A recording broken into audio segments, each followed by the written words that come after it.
तब शांति होगी विश्व में। पतंत का शांती आपल्याला का मिळत नाही? का पण आपल्याला भक्ती करायचा ढंगच माहित नाही, कशी भक्ती करायला पाहिजे हे माहित नाही। लोक म्हणतात म्हणून लोक करतात, लोक म्हणून म्हणतात म्हणून काही जबरदस्तीने लोक करतात। ते घराजवळची बाई करून राहिली ना, मी नाही करीन तर काय म्हणतील लोक। अरे भक्ती अशातला विषय नव्हे माय बाप, भक्ती आत्मकल्याणासाठी आहे। भक्ती कशासाठी आहे? आत्मकल्याणासाठी आहे। भक्ती आपल्या मानवी जीवनाला उन्नत करण्याचा माध्यम आहे। भक्ती म्हणजे काय? भक्ती म्हणजे मानसिक व्यायाम, मानसिक व्यायाम, मन बुद्धी चित्त हे आपल्याला निर्मळ करण्याचं एक माध्यम म्हणजे भक्ती आहे महाराज। प्रभु भक्ती तुझी मन शांत करी, प्रभु भक्ती तुझी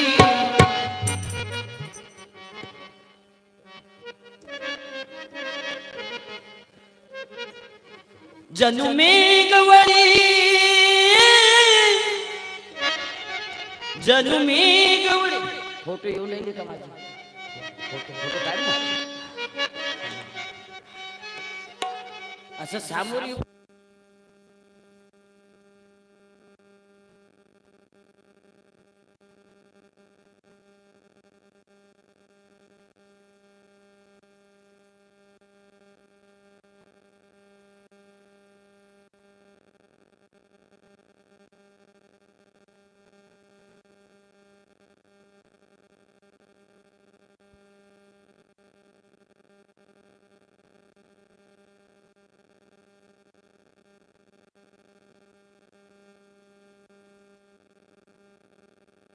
हेलो हेलो हेलो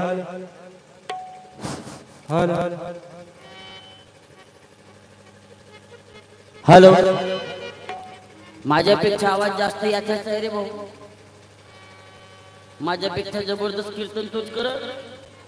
सद्गुरुनाथ महाराज की जय।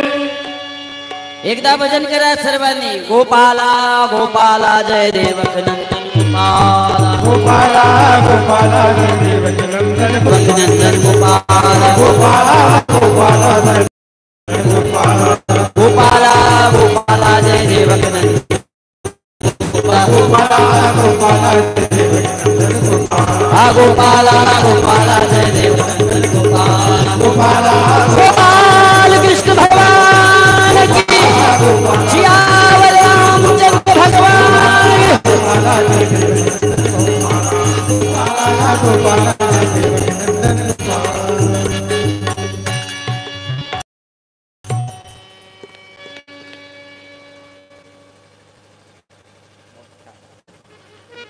अजून आवाज वाढवून म्हणतो।